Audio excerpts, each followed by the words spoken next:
To kill your target.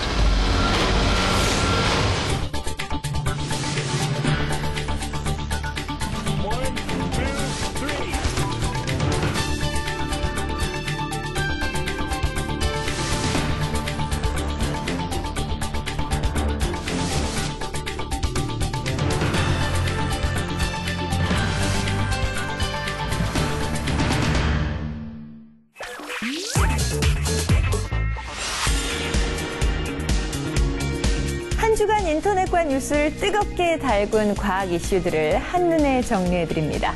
생활 밀착형 과학 뉴스 사이언스톡의 이시연입니다. 한 주간 사람들의 입에 가장 많이 오르내린 핫 키워드부터 만나볼까요? 로얄 베이비, 이상 고온, 스마트 총알 등이 눈에 띄는데요. 과연 어떤 뉴스들일지 베스트 7으로 정리해봤습니다. 7위부터 만나볼게요. 7위, 원샷 원킬, 날개 달린 스마트 총알. 직선으로 날아가야 할 총알이 궤도를 벗어나 목표물을 정확히 맞춥니다. 영화 속에서나 볼 수 있었던 휘어지는 총알이 현실에 등장했는데요. 첨단 무기 개발을 주관하는 미 국방부 산하 방위고등 연구기획국이 목표물을 추적하는 스마트 총알 이그젝토의 시연 영상을 공개했습니다. 발사 후 소형 날개를 펼쳐 스스로 목표물을 찾아가는 이그젝토 영상을 보면 잘못된 방향으로 날아가던 총알이 궤도를 조정해서 목표물을 명중시키는 것을 볼 수 있습니다. 이처럼 스마트 총알을 이용하면 초보 저격수도 목표물을 정확히 타격할 수 있고요. 원거리 저격이 가능해서 저격수의 안전도 보장된다고 합니다. 6위. 기발한 상상이 현실로 무료 인터넷 프로젝트. 뉴질랜드 남부의 한적한 마을, 커다란 풍선이 하늘을 둥둥 떠다닙니다. 열기구처럼 생겼지만 이건 구글에서 띄운 인터넷 풍선인데요. 무선 중계기를 실어 지상에 인터넷 데이터를 뿌리는 겁니다. 풍선 하나가 일종의 기지국이어서 인터넷 오지에 여러 개를 띄워놓고 연결하면 그물처럼 촘촘한 무선 인터넷망이 연결됩니다. And that was fast too. To be the first person to do that is a little bit cool as well. 기발한 상상은 여기서 그치지 않습니다. 세계 최대 SNS 기업인 페이스북도 독수리란 뜻의 아킬라 프로젝트를 추진 중입니다. 태양빛으로 충전하며 비행하는 드론 1,000개를 지구촌 곳곳에 띄워 인터넷 데이터를 공짜로 뿌리겠다는 겁니다. 이런 프로젝트들 덕에 인터넷 오지의 불편이 많이 해소될 예정이라니 엉뚱하지만 가치 있는 도전이네요.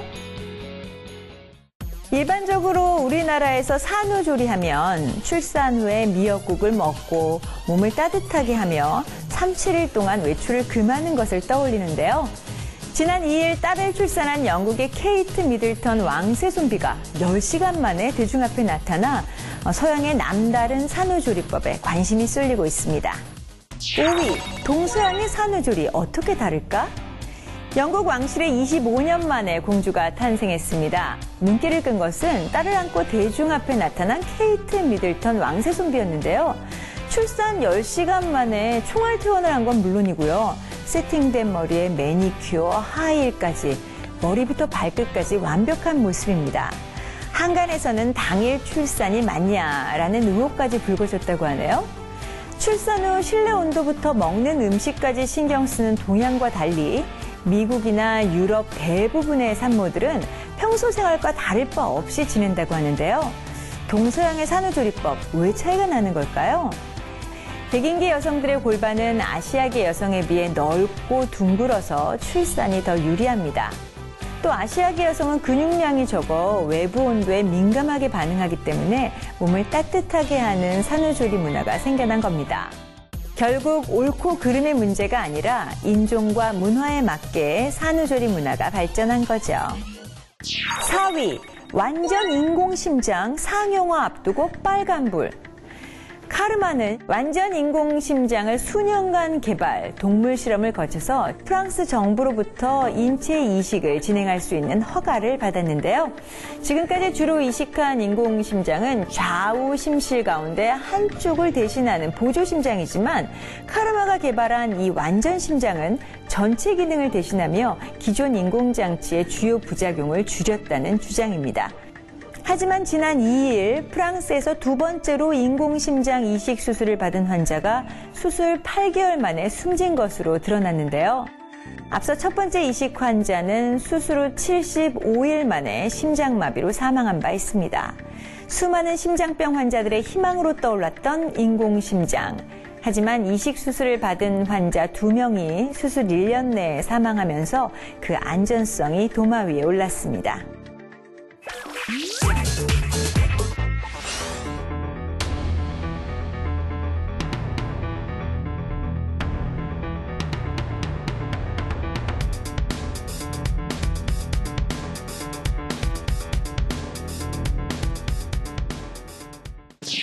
(3위) 1, 2인승 앙증맞은 전기차 시대. 유럽에서만 15,000대 이상 판매된 인기 전기차 트위지. 일반 자동차의 3분의 1 크기에 한 번 충전하면 100km를 갈 수 있어서 도심 출퇴근, 배달 등 다용도로 사용이 가능합니다. 개성 강한 디자인에 20가지 색상 등 폭넓은 선택 사항으로 젊은 층 사이에서 패션카로도 인기가 높은데요. 잠재력이 큰 만큼 상반기 중 국내에 도입해서 시범 운행할 계획입니다. 국내 한 중소업체가 개발한 2인승 오픈카 예쁘잖아 R도 눈길을 끄는데요. 하나의 강판으로 차체를 만들어서 시속 60km로 주행하면 최장 570km까지 갈 수 있습니다. 도심 내연과 교통체증을 해결할 대체 수단으로 떠오르고 있는 초소형 전기차. 과연 기대만큼 인기를 끌 수 있을지 관심이 모아지고 있네요. 2위, 한반도 이상고온 비상. 지난 100년 동안 약 1.7도가량 상승한 평균 기온. 계절을 앞선 이상고온에 한반도의 농업 지도까지 바뀌었습니다. 대표적인 온대 과일인 사과는 2090년에는 강원도 일부 고랭지에서만 재배할 수 있을 것으로 예측되고요. 국민 건강에도 적신호가 켜졌습니다. 식중독은 물론 손과 입안에 수포가 생기는 수족구병까지 유행하기 시작했기 때문입니다. 국제학술지 네이처 기후변화에 실린 스위스 연구진의 연구 결과에 의하면 전 세계적으로 발생하는 이상고온 현상의 원인은 사람들의 활동으로 인한 지구온난화라고 합니다. 그리고 연구팀은 인간 활동으로 배출된 온실가스가 없다면 현재 이상고온 현상의 4분의 3이 일어나지 않고 이상 강우는 18%가 감소할 것이라고 덧붙였습니다. 5월 황금 연휴를 기점으로 이동통신 시장이 활짝 웃었습니다. 지난 주말 번호 이동 건수가 급증하면서 연휴 특수를 톡톡히 누린 건데요. 침체된 이동통신 시장에 활기를 불어넣을 수 있을지 관심이 모아지고 있습니다. 1위, 가정의 달 5월 이동통신 시장 훈풍 예고. 국내 이동통신업계에 따르면 황금 연휴가 시작된 지난 1일부터 4일까지 총 6만 700여 건의 번호 이동이 이루어진 것으로 나타났습니다. 이는 직전 주말보다 약 16%가량 증가한 양인데요. 연휴 특수와 함께 잇따른 신제품 출시, 정부의 요금 할인제 시행이 맞물리면서 선택폭이 넓어진 소비자들이 시장에 나선 것이다라는 분석입니다. 하지만 업계의 반응은 미지근합니다. 단통법 이후 보조금 상한선이 제한된 탓에 전체적인 시장 상황으로 보면 아직도 빙하기란 입장인데요. 쉬는 날이 많아 휴대폰 판매 성수기인 5월. 소비자의 발길을 계속 붙들기 위한 이동통신 3사의 마케팅 경쟁도 눈길을 끕니다. LG유플러스는 중고폰 보상 프로그램을 재개했고요. SK와 KT는 멤버십을 활용한 혜택 강화에 나섰는데요. 과연 이동통신사의 전략이 얼어붙은 소비자의 마음을 녹일 수 있을지는 조금 더 지켜봐야겠네요. 전국 꽃가루 농도 위험지수가 연일 높음으로 예보되고 있습니다. 창문에 앉은 노란 꽃가루 때문에 집안 환기는커녕 외출조차 두려운 분들 많으실 텐데요. 하루 중 꽃가루가 가장 많이 날리는 시간은 오전 6시부터 10시까지라고 하죠.